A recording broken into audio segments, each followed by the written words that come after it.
నమస్తే. 12 రాశుల వారికి ఎప్పుడూ నెలసరిగా మనం మాస ఫలాలు, మాస రాశి ఫలాలు, తర్వాత ఇంకా ఇతరోత్తర గ్రహ మార్పులు లాంటివి డిస్కస్ చేసుకుంటూ ఉంటాం.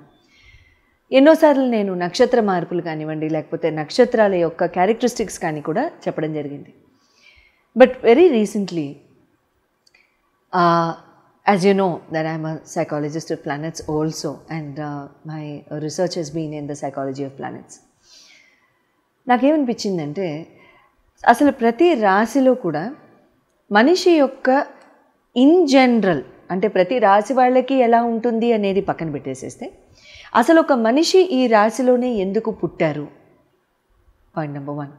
పాయింట్ నెంబర్ 2, ఆ మనిషి ఆ పర్టిక్యులర్ రాశిలో, అంటే సే ఫర్ ఎగ్జాంపుల్ మీరు మకర రాశిలో పుట్టుండొచ్చు, లేదా ధను రాశిలో పుట్టుండొచ్చు, లేదా తులారాశిలో పుట్టుండొచ్చు, ఇంకొకళ్ళు ఎవరో మేషరాశిలో పుట్టుండొచ్చు, వృషభ రాశిలో పుట్టుండొచ్చు, కర్కాటక రాశిలో పుట్టుండొచ్చు. వీళ్ళు ఈ పర్టిక్యులర్ రాశిలోనే ఎందుకు పుట్టారు?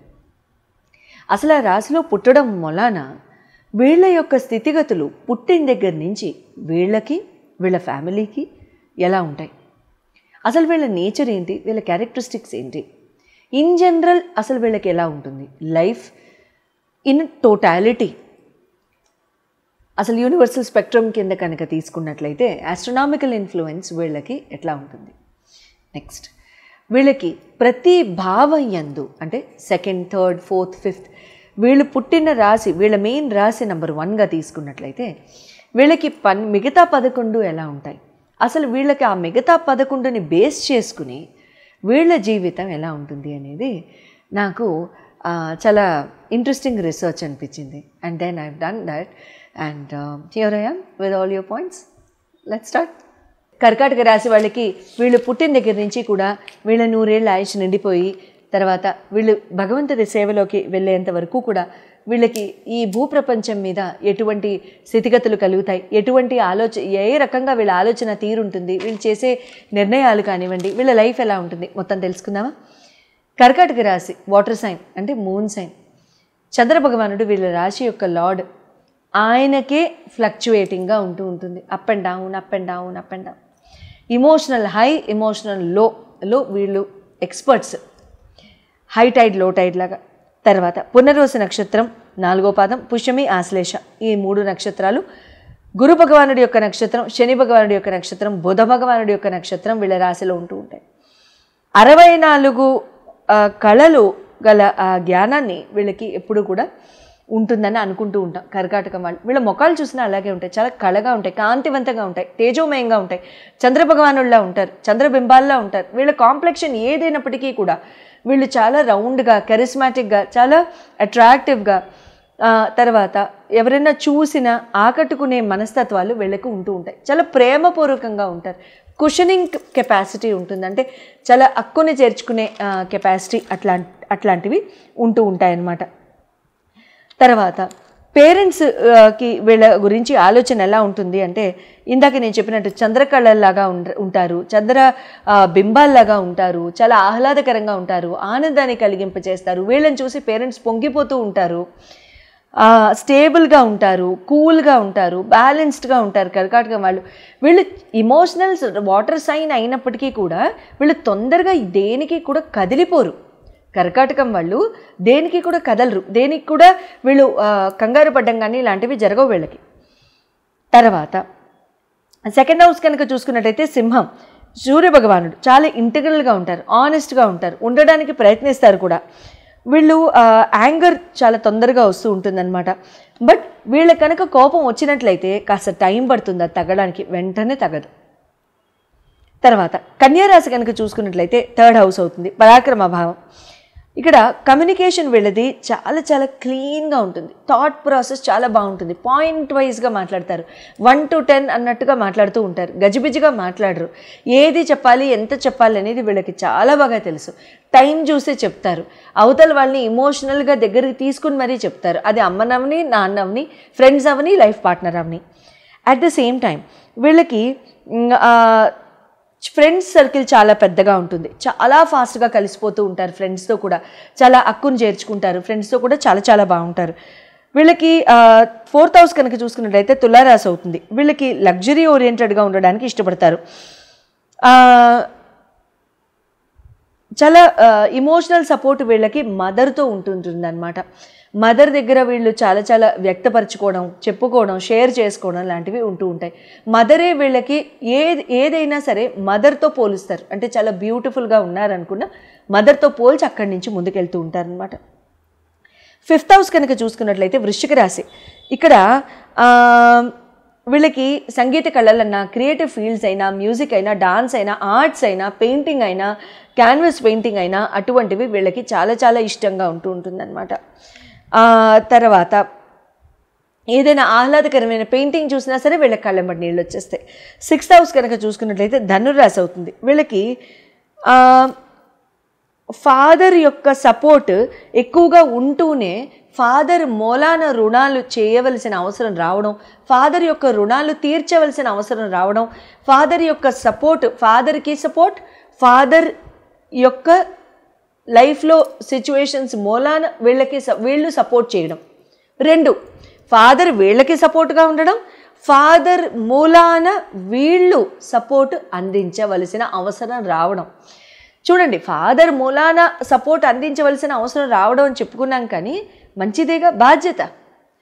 పేరెంట్స్ మనకి చిన్నప్పుడు సపోర్ట్ ఇవ్వలే, నాన్న చేయబట్టుకుని నడక నేర్పిలే, సింపుల్, అంతే కదా. దానిలో ఏం తప్పేం లేదు, పెద్దగా మాట్లాడుకోవడానికి ఒక పాయింట్ వచ్చింది అంతే తప్ప. అంటే ఆ రుణాలు తీర్చుకుంటూనే మాకు ఇది అయిపోయింది, మాకు అది అయ్యింది అని కాల్స్లో చెప్తూ ఉంటారు ఇన్ జనరల్. అటువంటి లోన్స్ ఉన్నాయి, లేకపోతే ఫాదర్ యొక్క రెస్పాన్సిబిలిటీ ఉందని. చూడండి, ఒక్కటి ఆలోచించండి, పేరెంట్స్ ఎప్పుడు కూడా పిల్లల యొక్క రెస్పాన్సిబిలిటీ ఉంది ఇంకా అని అనరు. Maybe basically that becomes a parent psychology once someone becomes a parent అనుకుంటాను నేను. వాళ్ళు అనరు ఆ మాట, మనం అనేస్తాం. షర్టు తొడుక్కున్నట్టు, చీర తొడుక్కున్నట్టు, వేసుకున్నట్టు మనం అనేస్తాం, అదేదో భుజాల మీద మోస్తున్నట్టు. అదేమో రెస్పాన్సిబిలిటీ కాదండి, అదొక తీయదని. నిజంగా చెప్పాలంటే తిండి తినడమే ఓ రెస్పాన్సిబిలిటీ, అంతేనా? అవునా? అదో పని, దానికి ఒక టైము, దాన్ని మళ్ళీ కేటాయించడం, మళ్ళీ వండుకోవడం, తినడం, మళ్ళీ దాని తర్వాత దాన్ని శుభ్రపరచుకోవడం. దాంతో పోలిస్తే ఇదంతా రైట్. తర్వాత ఇక్కడ హిడెన్ ఫ్యాక్ట్స్ కూడా పేరెంట్స్ మొలాన, ముఖ్యంగా ఫాదర్ ఫిగర్స్ మొలాన హిడెన్ ఫ్యాక్ట్స్ ఆఫ్ లైఫ్ ఎక్కువగా బయటపడుతూ ఉంటాయి. హిడెన్ ఫ్యాక్ట్స్ ఆఫ్ లైఫ్ అంటే చాలామందికి ఎటువంటివి అవుతూ ఉంటాయంటే,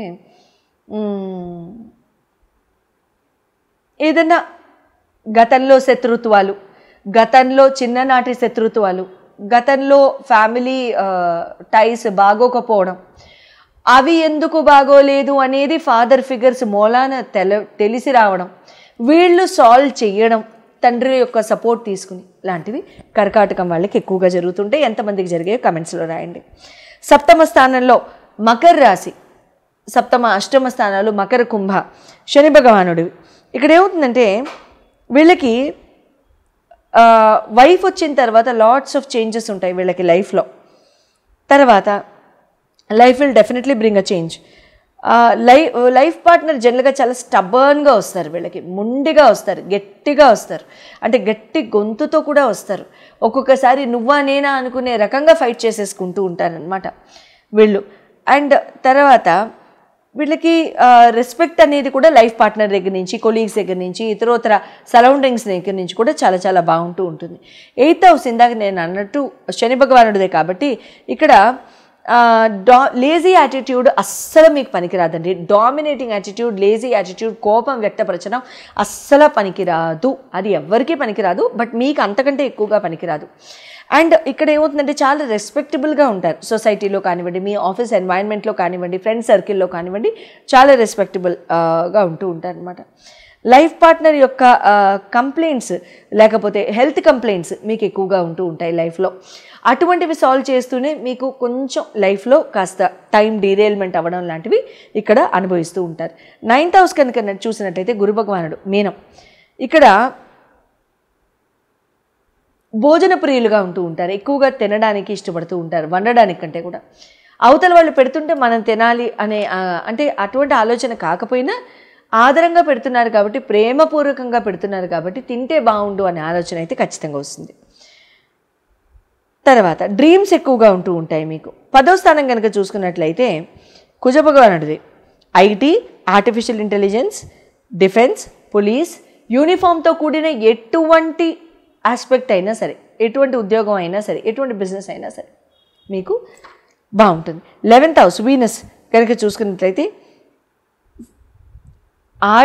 ఆడదాని యొక్క సౌఖ్యం మీ లైఫ్ పార్ట్నర్ రూపంగా చక్కగా ఉంటుంది. Family, friends, girls who are friends for girls and for men, ఈ రెండు కూడా అబ్బుతూ ఉంటాయి మీకు. తర్వాత అట్రాక్టివ్గా ఎక్కువగా ఉంటూ ఉంటారు, అట్రాక్ట్ ఎక్కువగా అవుతూ ఉంటారు ఆపోజిట్ జెండర్కి. 12వ స్థానం కనుక చూసినట్లయితే మిథునం అవుతుంది మీకు. ఇంటలెక్చువల్గా ఉండడంతోనే వీళ్ళకి ఏంటంటే కొన్ని డెసిషన్స్ వీళ్ళకి తప్పైపోతూ ఉంటాయి. ఇంటలెక్చువల్ డెసిషన్స్ ఒక్కొక్కసారి తీసుకోలేరు. హడావిడి నిర్ణయాలు, గబుక్కున్న మాట జారడం, మేనత్త మేనమావులతో ఫాలో అవుట్, సిస్టర్స్తో ఫాలో అవుట్, అటువంటివి ఉండకూడదు. అక్క చెల్లె, పెద్దవాళ్ళ చిన్నవాళ్ళ అని అడగండి. సిస్టర్స్ అన్నాను, ఇద్దరు బుధుడి కిందకే వస్తారు. ఇక్కడ కమ్యూనికేషన్ కూడా బ్లంట్గా ఉంటుంది అనమాట. ఇక్కడ last but not the least ఈ పాయింట్ కనుక చెప్పుకున్నట్లయితే మీకు ఆల్ ఇన్ ఆల్ మీకు అన్ని ప్లానెట్స్ యొక్క సపోర్ట్ ఉంటూనే మీకు ఏమవుతుందంటే మీరు కనుక ఇమోషనల్గా కానివ్వండి, కొంచెం మెంటల్గా కానివ్వండి, స్ట్రెయిన్ అయ్యి స్ట్రెస్కి గురయ్యి ఇమోషనల్ సపోర్ట్ అవతల వాళ్ళకి ఇవ్వక, మీరు తీసుకోక, లేకపోతే అవతల వాళ్ళని కట్ చేయడము, ఇలాంటివి అసలు ఎప్పుడూ చేయకండి. ఎందుకంటే కర్కాటక రాశి చంద్ర భగవానుడు మన ధన కారకుడు, మన్ ఆర్ ధన్ కారకుడు. వదిలేసేయండి, పోనీ అవతల వాళ్ళ మనసుని కనుక కష్టపడితే చంద్ర భగవానుడు మీ రాశాధిపతి మీకు యాంటీ అవుతారు. సో అటువంటివి చేయకండి.